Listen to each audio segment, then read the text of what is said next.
So the difference between drawing as art and drawing as cognition is that the moment we see drawing as art, our focus will be on what the child has drawn. And the moment we shift, we see drawing as cognition, then our interest is more will be about which the child is drawing. For the child, drawing is a means to continuously revisit the world.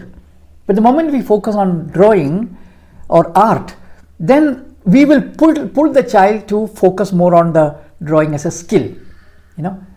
So this is actually a means for children to understand the real world. It is very clear from the thousands of drawings that we have studied, where children have been completely left free to explore the world. And even if we use the word art, we are diverting the child. For example, even if we give color, we are again diverting the child.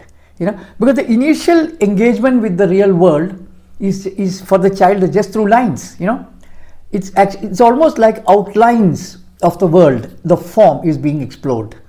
So drawing that way reduces the distractions and focus again and again back on the world itself. So play is also similar to that. Toy is also similar to that. The moment you give a toy, then that activity will become play. But if there is no toy, the child will recreate the world, and for that he will use whatever is available. So the focus is on the real world, recreation of the real world.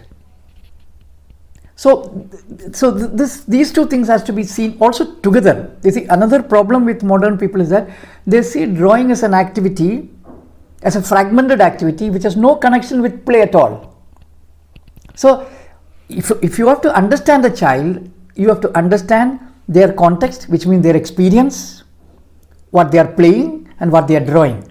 All these three things should be studied together to understand the real cognitive importance of, or to even to understand what the child is actually, what a child would do if there is no interference from the adults. So if you actually see, the drawings, you will see that the first drawing of that bus is just one line drawing in which the child is, with minimum effort, the child has just drawn this thing. And then there is another thing with the child is that whatever they draw continuously the same thing, minor changes. So there is one stage in which they are constantly exploring the same thing over and over again.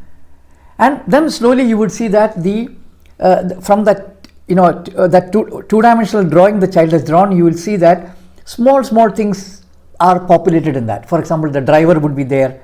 Initially there won't be even the driver, it could be just the thing. But then the driver, the seats, all that would come, And slowly then you will see that more details coming in. And then you will realize that there is a recognition of the fact that three-dimensional aspect of the of the real object, for example the bus, is being attempted. So this particular drawing has the wheels in three dimension, whereas the body is still in 2 dimension. And this drawing has a 3D and 2D together, but it is still drawn in 2 dimension.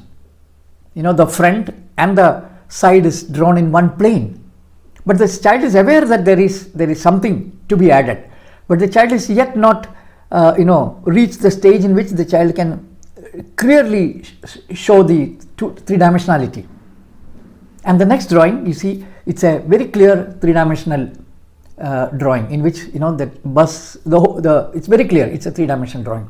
And then you have another drawing in which the child has even attempted a top view, where the child is showing the top, 2 sides, front and back also.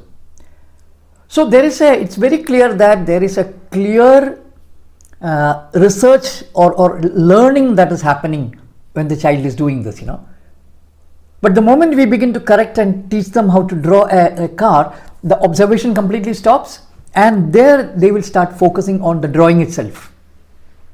So an activity like this actually involves all the activities that would help the child to intelligently understand the world, whether it is creativity, observation, all that is taken care of actually.